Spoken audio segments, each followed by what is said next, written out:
I think I'm going to put this at the beginning of the video, kind of as a proviso, because we came in a little negative or hot, and for a video that we actually really enjoyed. So, okay, sounds here fine. then is our reaction. I want to really make sure I give credit where credit's due, since we've not read her book yet. It seems to me like she's using some verbiage and some language that we were thinking implies some philosophy we don't agree with, but we're not sure.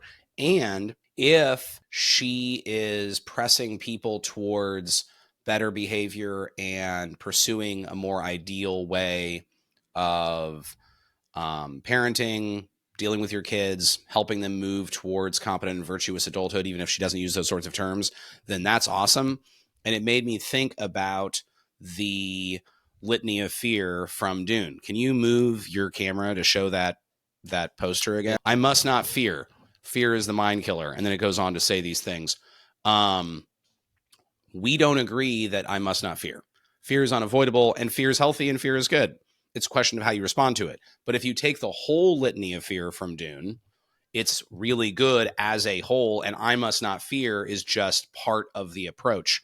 Mm-hmm. And so I'm wondering if that might be part of her approach. Like, I don't think we're good inside, but I do think we inherently, but I think we have access to the ability to be better. And if that's her point, then, chef's kiss. Good job. So anyway, I just want to be as positive as is owed. If we read the book and we decide we love it or hate it, then maybe we'll do a episode about that. I looked into you real quick. Who's the author of our current video? It's Dr. Becky Kennedy. She's a clinical psychologist. Apparently, because I had no idea about any of this, she's the podcaster of the Good Enough podcast or Instagram channel or something like that. Her brand is Good Enough.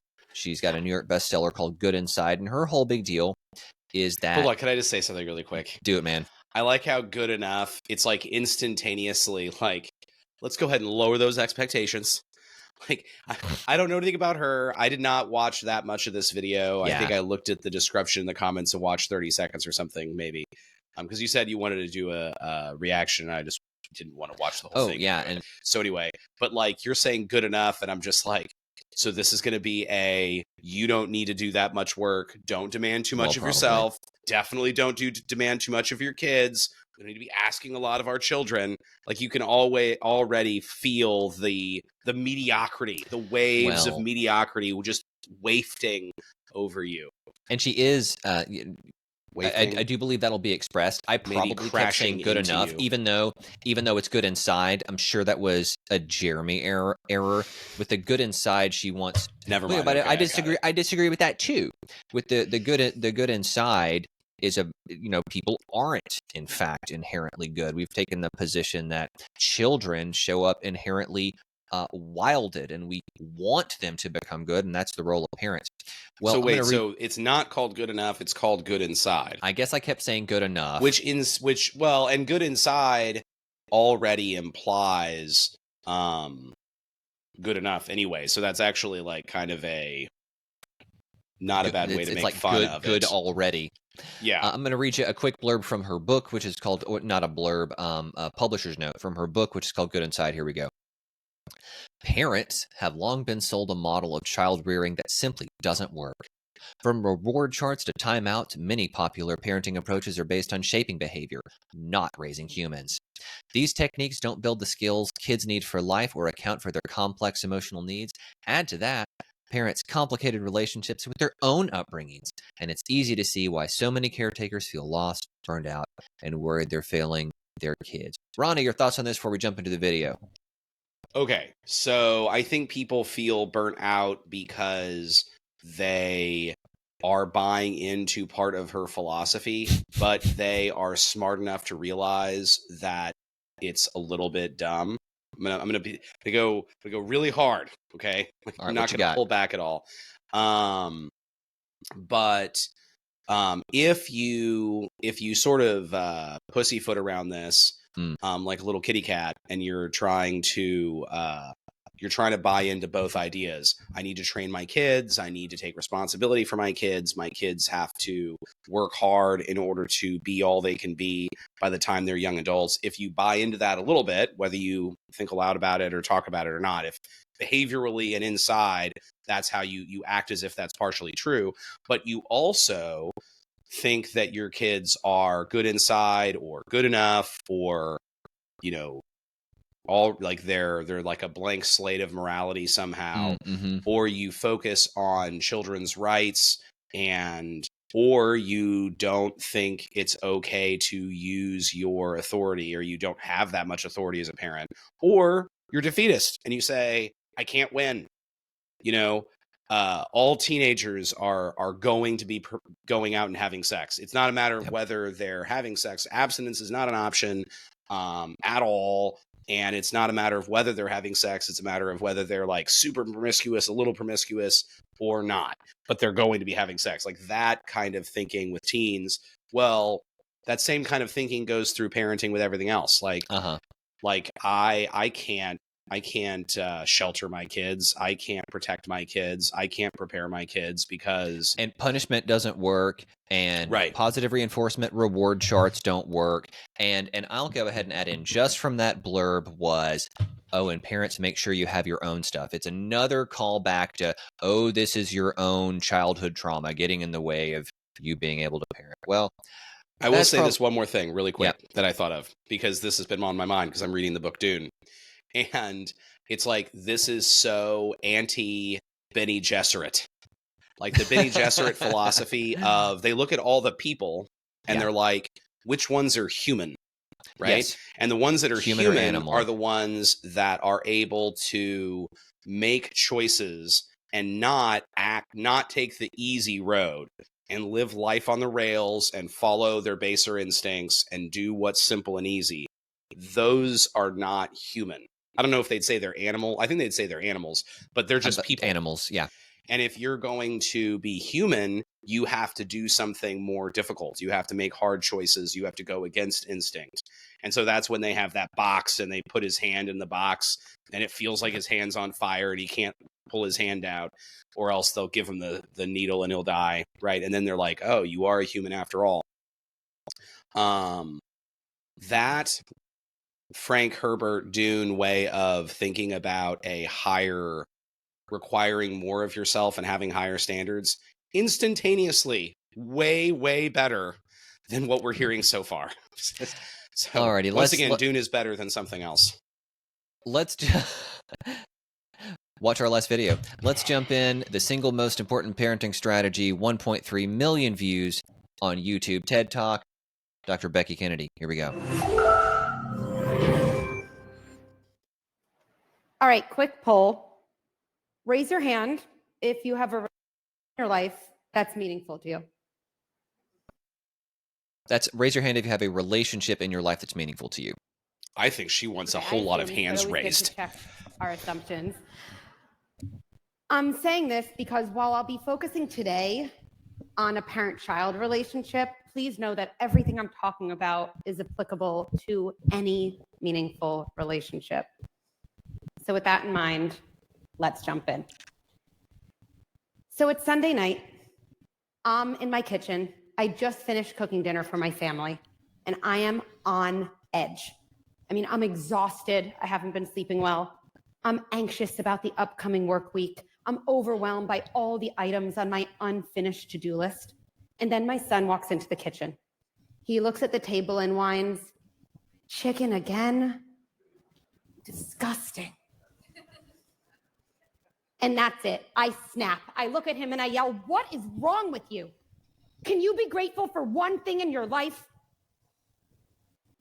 And things get worse from there. He screams, "I hate you." He runs out of the room and he slams his bedroom door. And now my self-loathing session begins as I say to myself, what is wrong with me? I've messed up my kid forever.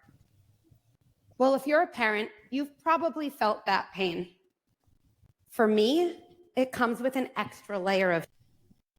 I mean, she's a psychologist. She should know that's an irrational thought. And I mean, thankfully, her kid's probably fine. But we'll listen further. I mean, I'm a clinical psychologist, and my specialty there it is helping people become better parents.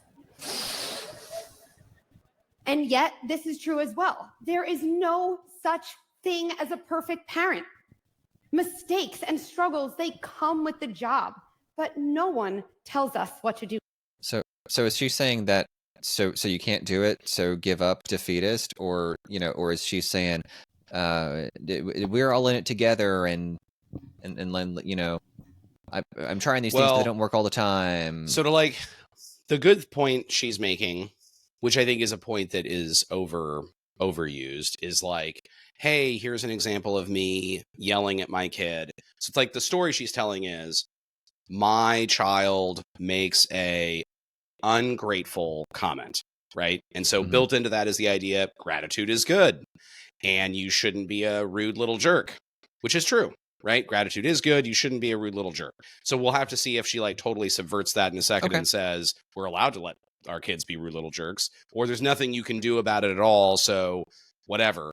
But, good inside, like this is the thing. The easy path for kids is complain about something they don't like. Don't show gratitude. Don't show appreciation. That's the natural human take without a lot of effort. I do wonder, she says, well, then my self-loathing session begins. And listen, I don't like to hear that somebody hates me either, but I know that I'm smarter and my emotions are based more in reality than those of my children. I also recognize manipulation when I see it.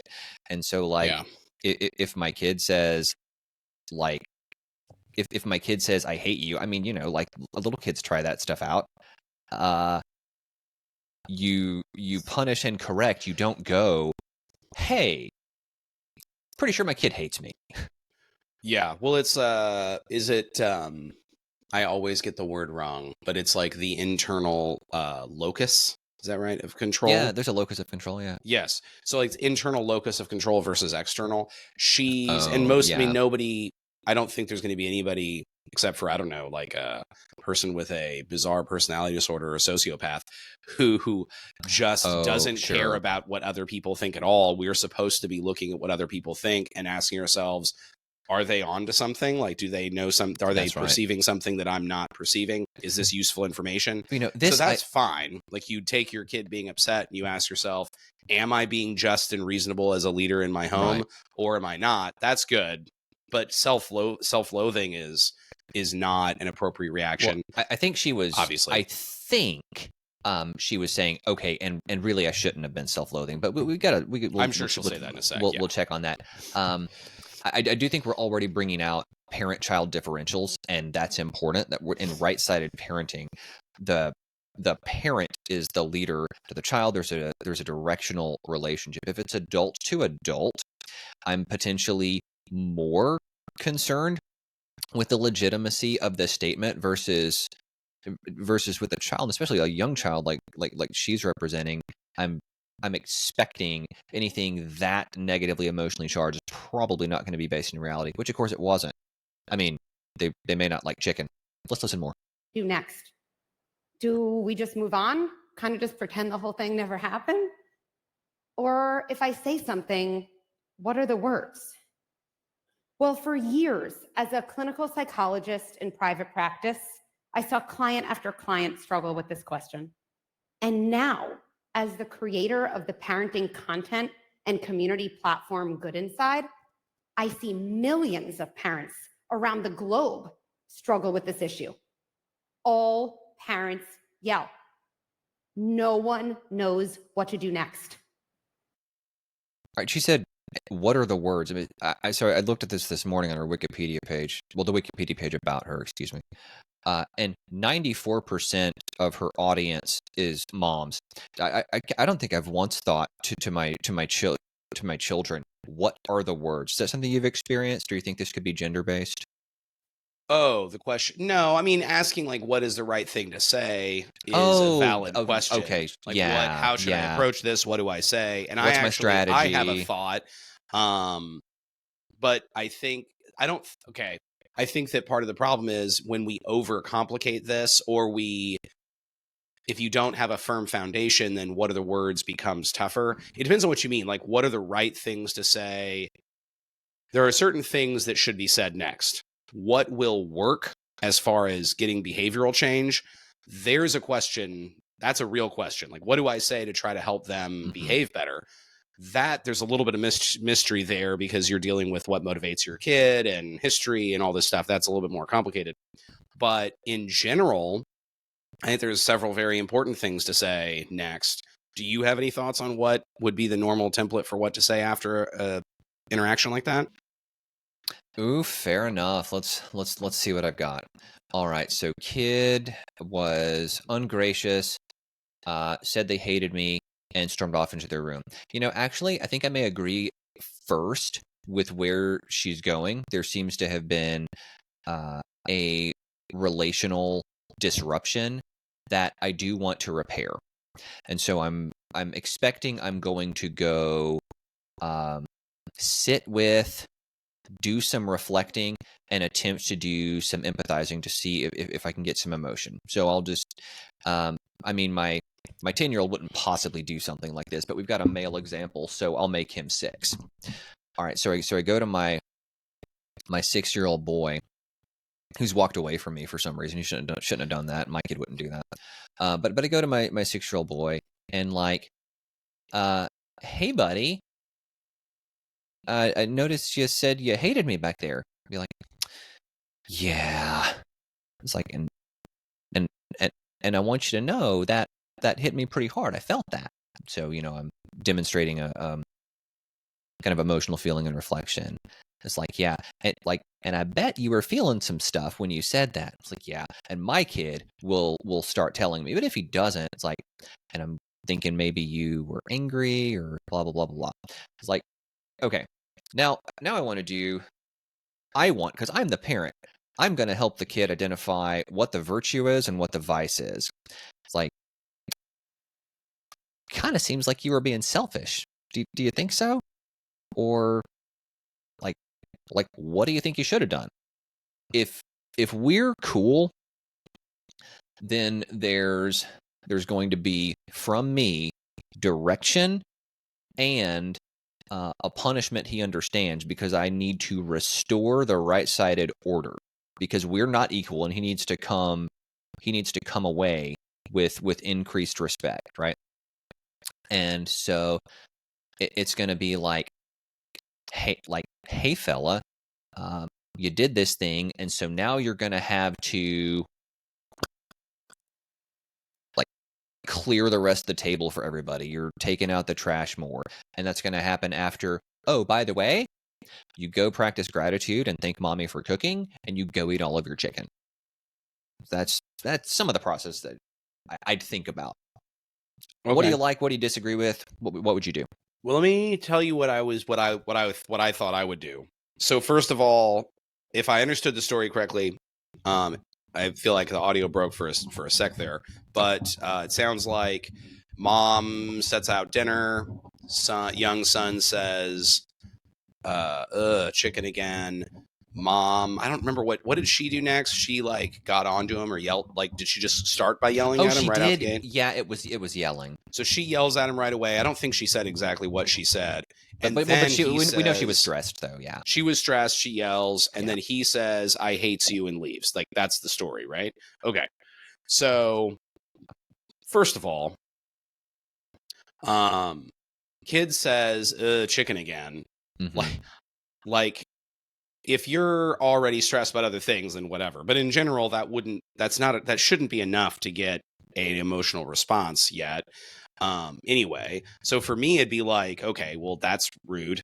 So you're not supposed to say rude and ungrateful things. So I would probably have them immediately just do 5 burpees, and I would give a very mild bit of instruction saying something like, you don't have to like it, but you have to eat some of it, and you can't complain like that right now. So do 5 burpees and don't complain in that way again, please. And if you don't like certain food or you want more variety, then after you've been grateful and you've obeyed and you had your dinner, later let us know that you'd like more variety. You don't want to have chicken so often. You'd like to have other things. That's fine. We want to know your preferences. That's great. But that moment, it's not okay.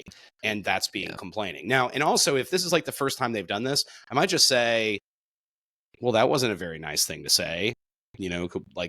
Why don't you let us know that later after you've shown gratitude? And they don't even need to get in trouble. But if it's a pattern, then I just probably make them do 5 burpees and then move on. That's a really good point.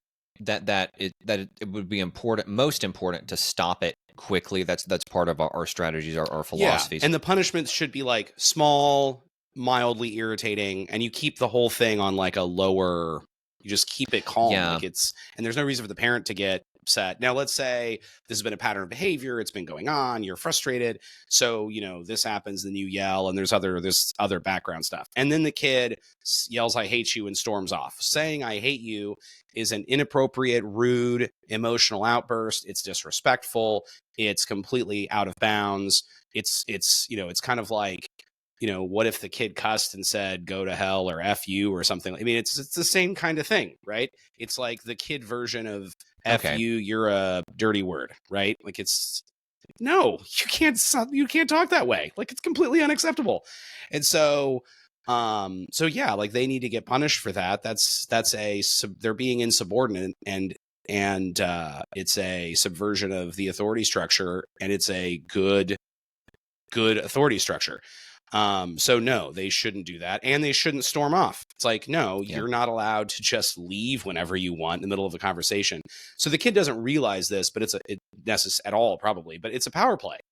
Like, the kid is basically saying, like, they're saying, I don't like our relationship. I don't like you. I don't have to stay in the room and talk to you, even though you're my mom or you're my dad. So I'm just going to leave. I can do what I want to do. All of that is false. It's like, no, you can't just leave. You don't have to be thrilled with me all the time, but you can't say those sorts of things. And it's inappropriate for me to say those sorts of things to you as well. And so I want to respond to some of your points, be kind of by way of agreement and interaction. We do get sometimes, I mean, not from our 10-year-old, but sometimes from our 5 to 6 year olds, like, ew, that's yucky. And the response, because it's not super frequent, is, do we say that? And you'll get the script they've been taught to do. No, like, no, I'm sorry, I'm thankful for this food. Or our kids are trained to say, if they don't like something, you may say one time, I don't like this. You say, I don't like this. It's like, thank you for commenting, and that's the end of the discussion. And so that's all a lot healthier. Yes, we raise it to the I hate you. And I thought, when I was telling you what I would do, I was also having the response of, I don't want to reinforce this sort of behavior. Let the kid pull me away. It doesn't scale to multiple children. These things are on my mind, but I'm also going, whoa, this is an intense emotional moment that I want to respond to. There's been a disruption in the emotional relationship, and there's been a disruption in the hierarchy. And it's way out of character for any of my kids. So if that happens again, things are becoming much more behavioral, much more strict, and much more immediate. And we raise it all the way to storm off. Then my third piece is kind of our play of, well, you got to invest up front. And my kids wouldn't do this. Why not? Because they've been trained and practiced to stay in their seats all the time at dinner. And the younger ones get up out of their seats. They're instructed to get back in. We have scripts that we say to each other over and over to keep people there, because there is no storm off in our home. Right. It's like, it's funny. I'm trying to think of examples outside of parenting related to this. So 3 different possibilities came up. It's like, military wise, like, if you have a military structure and you've got a leader and then you've got an insubordinate person below them, or like at an employment environment, like, you're working at like a restaurant and you've got the manager and then you've got like wait staff, or maybe an example that most people would feel comfortable with, like, you've got a coach and you've got like the team, right? Well, there's certain behaviors that aren't acceptable. And in all of those situations, you have someone who's clearly the leader, and then you've got people that are not. Insubordinate behavior breaks down the whole thing. And you can have a restaurant or a military environment or a team where the coach doesn't know how to sort of command, require, create a respectful environment. And so this sort of behavior is semi-frequent. And then you've got environments where it's completely unheard of. And so for the leaders where it's completely unheard of, they don't necessarily even have to know the answer to how do I deal with this, because they dealt with it before. Like, they create an environment where this is not an issue. The idea of somebody doing it in their hierarchy is kind of absurd. It just isn't a thing with them. That's not something that happens. And then you've got environments where this is happening all the time because the leader is terrible at creating an environment that keeps it from happening. They don't have good traditions. And so, as with many things, I think that, if you create a parenting environment where this is common, then there's some fundamental things that, like, you need to rewind. Like, there's a bunch of stuff, like preliminary fundamentals, that I think are probably missing. Trying to restart the video. I'm determined to fill this gap. After all, there's almost nothing within our interpersonal relationships that can have as much impact as repair. Whenever a parent asks me, what one parenting strategy should I focus on? I always say the same thing: get good at repair. So what is repair? Repair is the act of going back to a moment of disconnection, taking responsibility for your behavior, and acknowledging the impact it had on another. And I want to differentiate a repair from an apology, because one apology often looks to shut a conversation down. Hey, I'm sorry I yelled. Can we move on now? A good repair opens one up. And if you think about what it means to get good at repair, there's so much baked in realism and hope and possibility. Repair assumes there's been a rupture. So to repair, you have to mess up or fall short of someone else's expectations, which means the next time I snap at my kid or my husband or my work colleague, instead of berating myself like I did that night in the kitchen, I try to remind myself I'm focusing on getting good at repair. Step one is rupture. Check that Can you off. pause I real quick? crushed it. So I would just want to say too, like, all the stuff she just said, I think I probably agree with. The only thing, and I only feel mixed about one thing. Mm-hmm. She's rebranding some stuff, and the rebranding could be good, because then it can make you think about it in a different way. Mm-hmm. Or it might be better to figure out more traditional ways of describing this, and then you can sort of just rebrand, but use an older way of describing it. But, like, I'm thinking you take responsibility for your behavior. If you notice, whether you notice on your own or somebody points it out to you, that you have made an error, then you take responsibility for your part of the error. Yes. You let them know that that you've taken responsibility for your part of the error, and that you desire to make it better. And to the degree that you're able to come up with a plan to try to avoid it in the future and do better, you do that. And there may be some emotional stuff she wants to do in here, like find out how it affected them, and then that information and the respectful, kind process of hearing them out can help make things better, and then you have a better shot at knowing how to repent. But you'll notice, like, I'm thinking about this as repentance, and I think repentance might be a better... I'm thinking about, like, repentance is a virtuous behavior related to various virtues, and then I'm thinking about other virtues like love and justice and responsibility and respect. Like, all of those are the things that I would want to embrace in this. And then there's some mechanical, structural relationship stuff that needs to happen. But all of that those are all details that are serving the virtue and the attempt to repent. Well, she's not going to use virtue language. And listen, that's fine, I guess. That's fine. Well, you wouldn't expect it in this kind of format. I was a bit surprised and appreciative, honestly, that Dr. Becky and I actually seem to agree on what's a problem here. Just a problem here is a relational disruption or rupture. I was honestly going through that sequence going, why is she taking responsibility for her child's behavior? I mean, this is very parent emotional focus. I don't think that's what she's done yet. Okay. I think that could be where this is going, and that would be concerning. But one of the things, if your kid does something, something not great, you yell, not great, they do something not great, part of the next conversation, whether it's first, whether it's second, whether it's third, whatever, it better be a parent apologizing for the part they're responsible for. Sure. Like, obviously, if you mess up, you owe your kid an apology. That's part of being respectful, which is a virtue. And it's part of, just because there's a hierarchy and we have more authority than our children, and if we're doing things right, and normally we'll be wiser than our children and know more things than our children, and that's part of why we have the hierarchy. And we have a responsibility for them, and that's part of the hierarchy. Just because of all of that doesn't mean that we don't owe them an apology. We do. And from her language, we need to see, I'm a little bit concerned about how all the language is very relationship oriented. I think it should be responsibility oriented. Yeah. Yeah. And it may be fine. Like, I'm concerned about where she's going to go with that. And I think it may have implications that are not as good, but it may be okay. Like, I don't want to read into it too much. It might be awesome. Right. I don't think that's necessarily that. I would prefer more of a responsibility take. But that may be in there as well. There we go.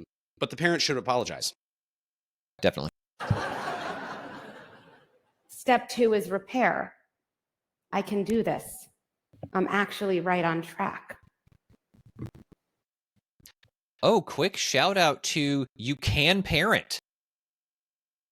Yeah. So let's get back to my example. Or at least repair. I'm in the kitchen. My son is in his room. Well, what will happen if I don't repair?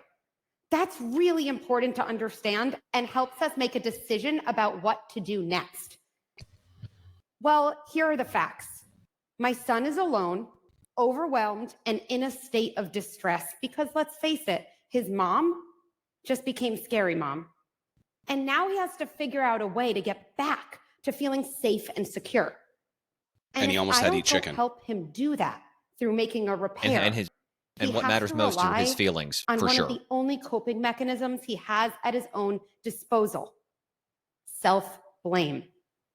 Self-blame sounds like this: something's wrong with me. Whoa. No, it doesn't. Self-blame sounds like I did something wrong, which you did, Jinx. child. Yes, you did. I was going to say, boy, I hope he's in his room blaming himself. That would be awesome. I probably not. Like, no, okay. So she jumped right over guilt, which not only ought he to feel guilt because he's guilty. Yeah, jumped he should feel right guilty, over guilt all the way to shame, which is possible, but is irrational and psychopathological. You want to check on that sort of thing, but children tell you that stuff if they feel. Let's continue. It's a major assumption. Major assumption. I make bad things happen. Jeez, Ronald you did. Said it best when he wrote that for kids, it is better to be a sinner in a world ruled by God than to live in a world ruled by the devil. In other words, it's actually sounds right. What the heck? Ronnie, what's that? Truly, what's that mean? I think she's about to tell us, and it's going to be some kind of like weird, anti-religious thing. But yes, it is better to be flawed in a world ruled by God than to be anything else in a world ruled by the devil. I mean, yes, that's obviously the case. There it is. Well, it's better to be a sinner in a world ruled by God because God offers repentant opportunity. Maybe she's saying that. Maybe she's saying that parents serve a functional higher authority relationship, and if that's the point, that is money. That is fully correct. Well, parents are how children meet God first. Yes. Well, and God is an ideal. So in a world ruled by God, that means there is an ideal being that we should look to, emulate, and strive towards, and emulate and learn from. And that means everybody's a sinner. No one else is the ideal. If there's an ideal, everybody falls short. And that doesn't, like, the truth is that doesn't require that you feel terrible and ashamed all the time. But it does mean that you are less than something. You're less than the ideal, which is great news because there's something to strive for. If there's no ideal, that's hopelessness. There's nothing to strive for. I don't think that's the point she's going to make, but that would be my take on this. And I say it's better to live as a sinner in a world ruled by God because that is, in fact, the world that we live in. So concur, Yeah, I suppose. also that. Captive for a child to internalize badness and fault, because at least then they can hold on to the idea that their parents and the world around them is safe and good. And while It probably self-blame is. Parents works should be for safe us and in good. childhood, we all know it works against us in adulthood. Oh, here we Something's go. wrong with me. I make bad things happen. I'm unlovable. These are the core fears of so many adults. But really, we see here, they are actually the childhood stories we wrote when we were left alone following distressing events that went. Oh, yeah, right. Okay, everybody's So depressed. much assumption. She's going, everybody's depressed. Which is not what the facts and bear abused out. and traumatic. Depression is, yeah, well, that's the extension of the trauma word. I even get onto My Lovely Wife for that concept creep. But most people, in fact, are not depressed. We used to say it was 10%, and now it may, and I don't think this is true, but I've seen stats. It may be as high as 17 to 20. Now, if that's the case, it means that 4 out of 5 people that you meet are healthy and don't believe stuff like that. Yeah, like thinking the kid's going to jump right to the shame game and blaming themselves. I don't necessarily buy that. That may be one of the things that's happening. But you know what? There are plenty. This is, they haven't gotten to this yet, but this reminds me of like the propaganda, I'm going to call it, of anger is a secondary emotion. No, false. No, it's anger can be. Lots of emotions could be secondary emotions. But anger could be primary, and your kid could be in his room going, Mom stinks, and she shouldn't make me chicken, and I'm mad, and when I'm an adult, I'm going to yell at my kids and get revenge on my parents that way somehow, right? Yeah. Kids think that exact same thing, too. And it depends on the kid's temperament. Like, this assumption, and their mood and their history, and over the course of time, you can have a kid go from self-blame to anger at parents and back again. It could be temperament, it could be you're right. Point in life.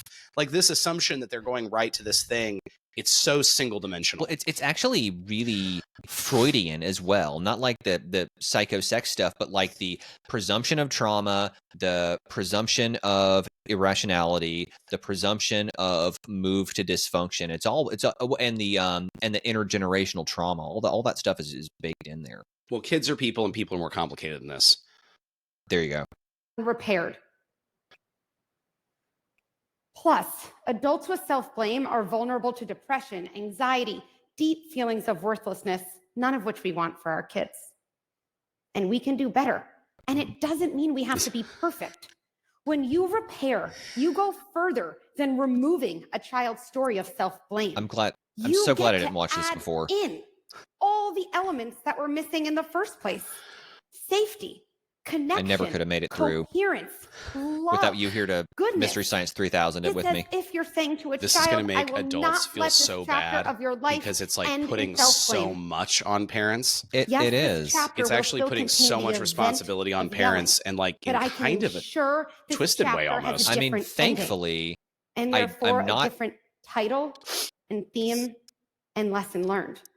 Ultimately responsible for my child's feelings. Is original that would be events godlike power. Combined with I don't want every other time you've remembered that event. This is why therapy is helpful, we're doing trauma. right? Okay. When you remember painful experiences from your past within a she's shilling to get more clients, more connected relationship. Everybody needs therapy. No, she actually is. Because this happened in 2020. You read. This happened in 2020. You read her story. Is what happened is she dropped like how kids are responding to the pandemic video and kind of launched her into superstardom, and that's how her book took off. And the TED Talk is on the back of the book sales. Oh, interesting. Then you change. With repair, we effectively change the past. So let's learn how to repair. Step 1. Writing a better story sounds good. That's right. Narrative therapy. I mean, you can't offer compassion or groundedness or understanding to someone else before you access those qualities within yourself. Self-repair means separating your identity, who you are, from your behavior, what you did. I just have trouble with... That's all good. The content is, I have trouble with the pathos of it. The pathos of it is, I'm telling you something the most profound, emotionally rich thing you've ever heard. Feel it in your Yeah, it's heart. a little annoying. Yeah, The logos of it is right now is strong. it's pretty good right now. Yeah. Yeah. Well, it's take responsibility for yourself before you try to do the thing with the kids, and you take care of. And this is true. Like, if you're I don't love this term, but like people talk about their brokenness and stuff like that sometimes. If you've got some kind of problems, bad habits, things that happen in your past that are influencing those bad habits, and they're making it so that you're having a hard time living a responsible and virtuous life.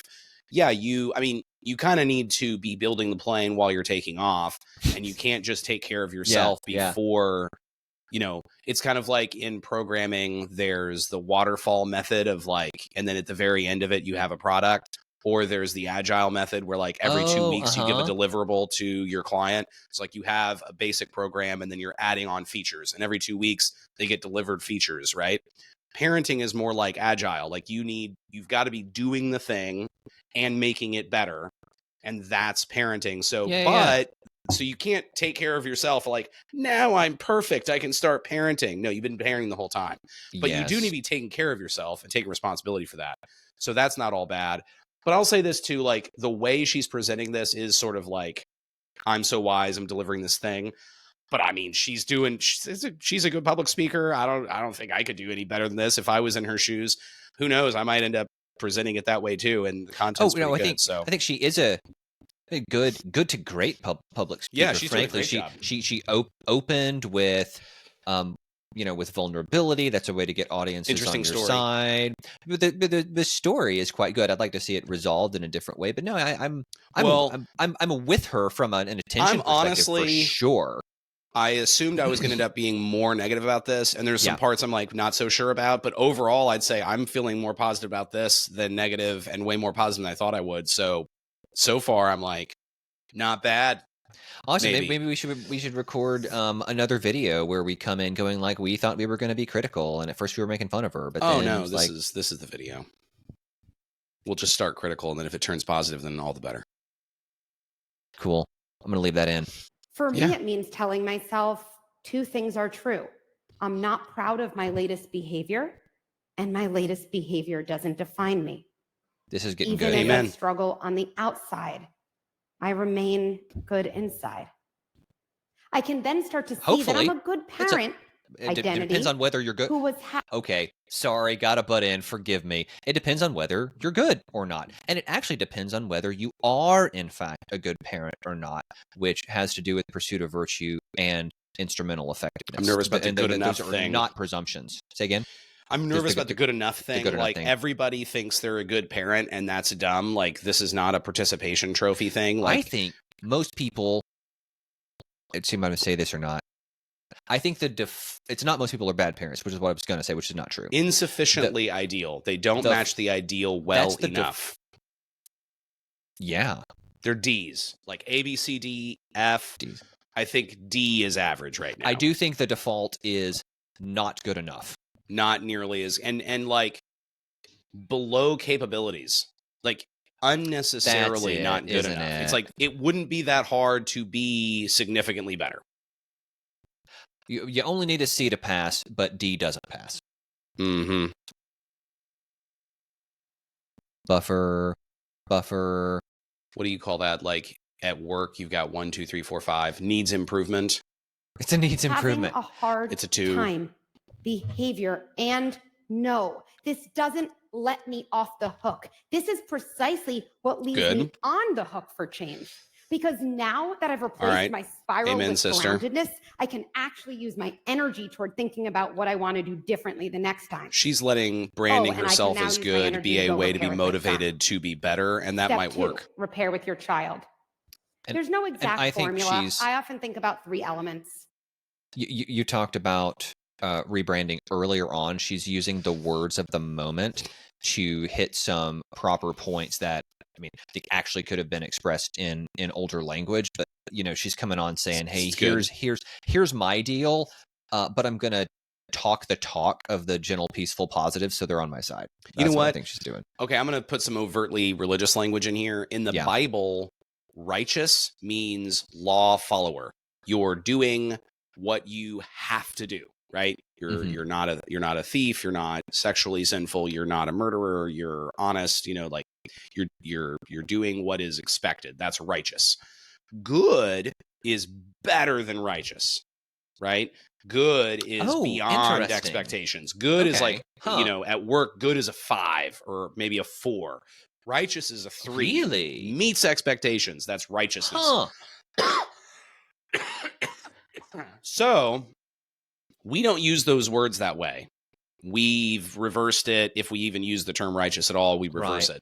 And I think it's kind of a bummer because I think good should be reserved for like, good is Well, I like mean, 4 and maybe great's a 5. that's why we're good parenting, right? There's the double entendre, of course, about effectiveness, but it's good because we're aspiring to 5s.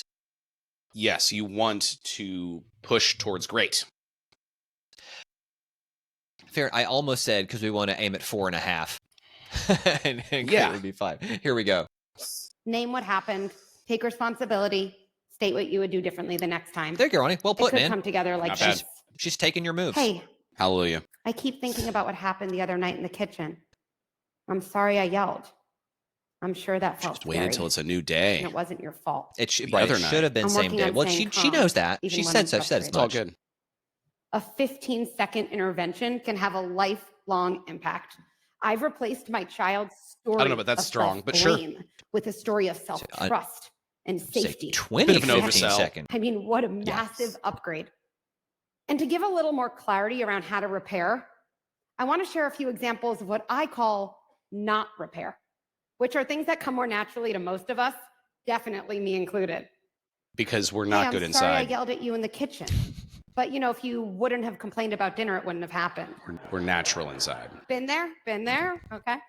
Or, you really need to be grateful for things in your life, like a home-cooked meal. Then Amen. you won't get yelled at. Should be. No, that's not okay. She Not tacked only it. She do tacked these tack on, interventions yeah. fail at the Yeah, goal of that's a reconnection, double-barreled. They also insinuate that your child You need to caused take the responsibility. reaction, which simply isn't true and You're building isn't a on- model of emotion regulation. Well, Yeah, it's that's well, you know what? external locus of control. You're telling It's- your kid, yeah. I'm not responsible for my behavior. You're responsible for my behavior. No. I shouldn't have yelled at you. Right? Now, they are responsible for tempting you. That's true. The fact is, the kid is responsible for not being grateful. The kid is responsible for not following a hierarchy of respect script and whatever the family traditions are of how you're supposed to speak to each other. Mhm. The kid wasn't responsible in, it was, yelling, saying, I hate you, and storming off. That happened after her yelling. But the kid's responsible for all those things. And the kid is responsible for tempting her to yell. And like, that's what, if you're breaking a bunch of rules, you're tempting the other person to misbehave. That's in all relationships. You're responsible for the temptation. She's wholly responsible for succumbing to the temptation. And this isn't the script, so don't think this is like how a parent should speak to a child, but it's, I am responsible for yelling. You are responsible for saying, what was the first thing? For saying "you chicken"? You are responsible for saying "you chicken." Right? And so if you're doing this repair with the script she's offering us, I think it would go something like, hey kid, I yelled at you. I shouldn't have. I don't know his name. Son.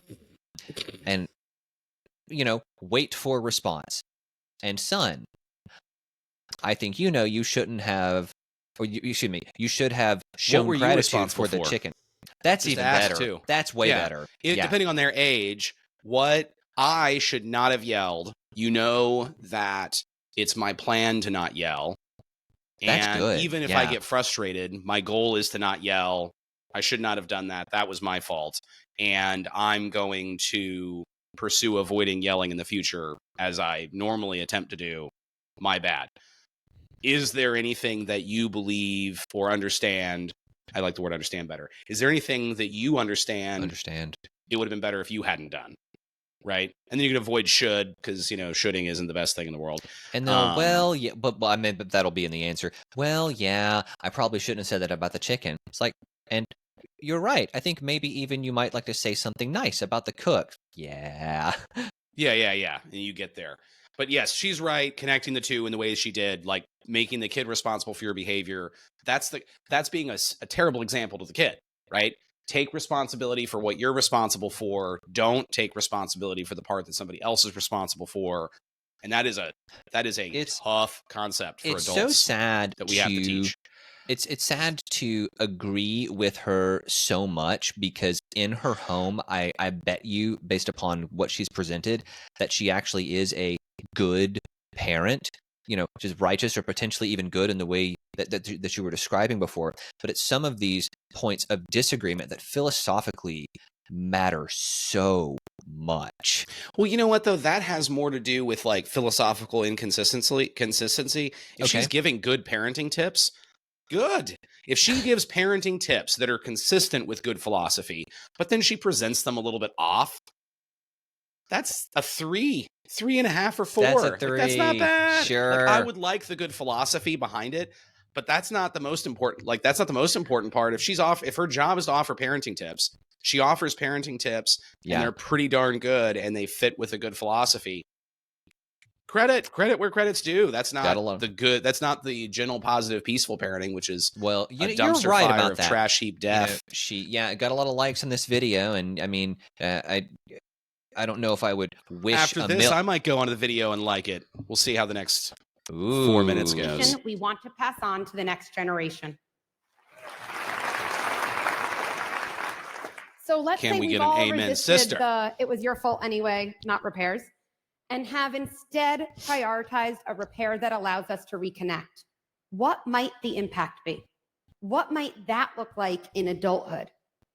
My adult child won't spiral in self-blame when they make a mistake, and won't take on blame for someone else's mistake.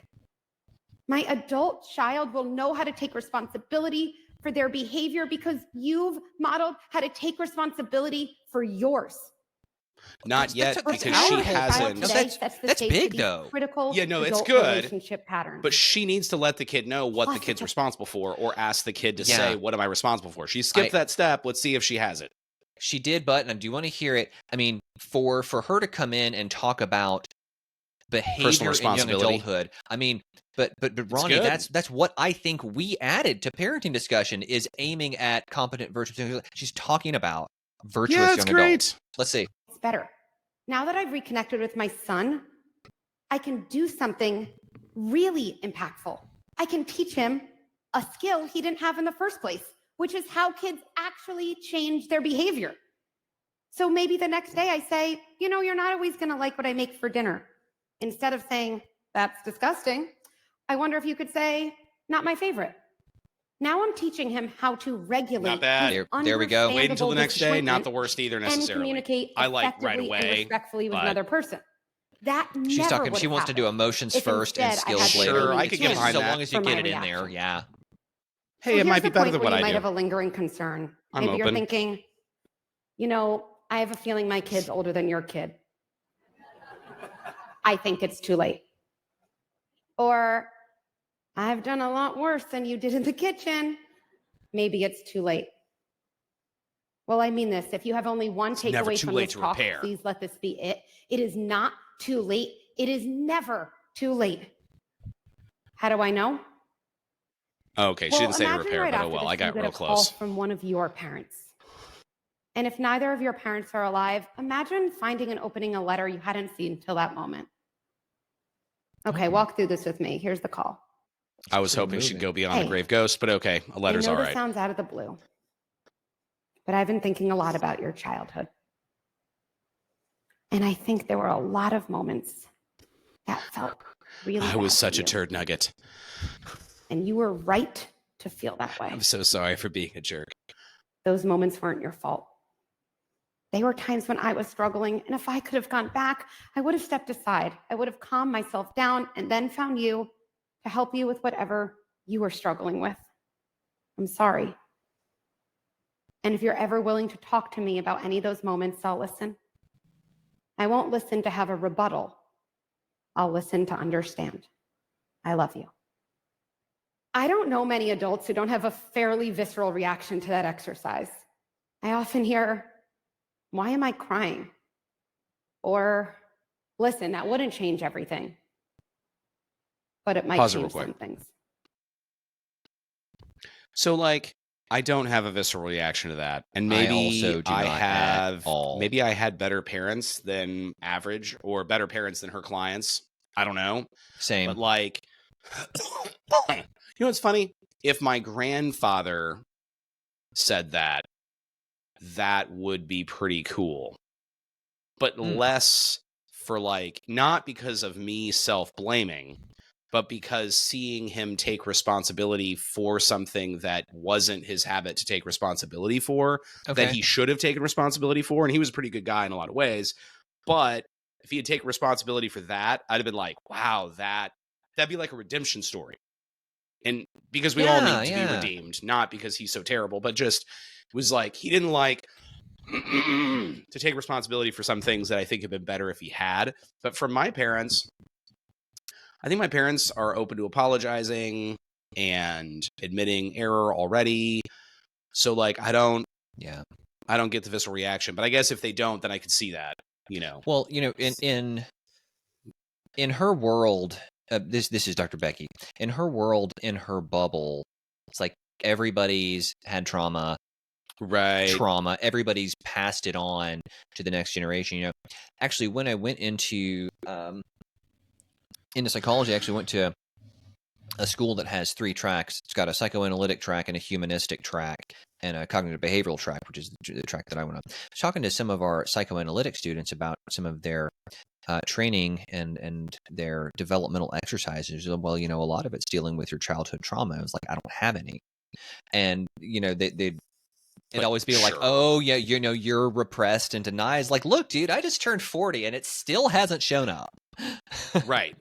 The assumption that you've got some deep-seated childhood trauma, it's a worldview that, I don't know, it's kind of playing with like word games. And it's, you know, I guess it's sort of the opposite of CBT, because CBT is sort of saying, tell yourself only truths, and tell yourself the truths in a way, frame them, especially if you combine this with narrative therapy, frame the truth in a way that leads towards success. We might say, frame the truth in a way that leads towards your not just feeling good, but becoming more virtuous, becoming more competent, and on a journey for self-improvement. Well, frame it in such a way that is not overly positive or dishonest, but is optimistic, hopeful, gracious. Because hope's a virtue. Yes. Well, and you frame it in a way that makes yourself become a self-improving machine. Like you're always reprogramming to be getting better in that sort of like agile delivery, you know, giving deliverables every 2 weeks. Like you're slowly improving. Yeah. You want to have a way of thinking about life that is true and honest. So when it's less hopeful, then you allow for that. And when things are going poorly, you allow for that, and you're not completely dishonest with yourself about that at all. But when there's more than one way to brand something, you brand in the way that's hopeful and allows you to feel better and be on the self-improvement path instead of the trauma path. Cool. And the way that the psychoanalysts and Freudians frame things, it's like, my childhood was terrible and I had this bad thing. And you could probably reframe most people's story that way, but it's, I think, a less hopeful narrative. And I don't think it's as good of a self-improvement machine. All right, I'm going to run this to the end. Well, I definitely do not special in math, but here's something I know with certainty. If you have a child, that child is younger than you are. Always true. The story of their life is shorter and even more amenable to editing.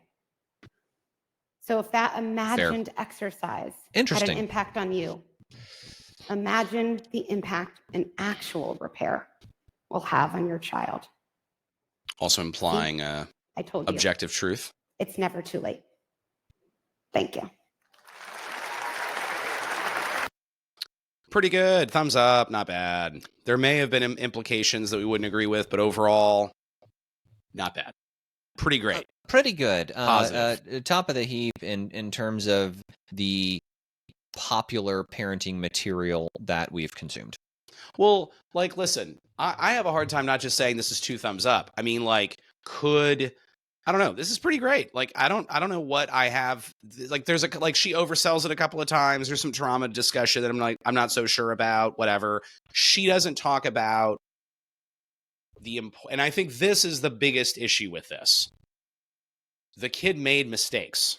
She really de-emphasized the importance of articulating their mistakes and their taking responsibility. And I think that modern parenting shies away from that. But it was there. She said the next day, you tell them you didn't do this right. You should take responsibility. You know, and I would have spent more time on that. This was not correct. This was morally wrong. You broke our rules. What you did was not okay. And you need to take responsibility for that. I would use punishment. Punishment's great. There's nothing wrong with punishment when used correctly. It doesn't need to be intense or harsh, generally speaking. It just, you know, but some punishment would be totally appropriate. But overall, I'd say this is not bad. Cool. Name of the video is going to be like reacts to surprise. We liked it. Watch to the end. Yeah. All right. Good Parents, Ronnie. It's going to be a couple weeks before we're back at it. Anything to toss out at the end? This was pretty good. I'm pleasantly surprised. All right. Good Inside is her book. We're not shilling for it, but it is on Amazon. Dr. Becky Kennedy. And the title still bothers me. Yep. I don't think we're good inside. I think we're mediocre and weak inside. And with that, see you next time.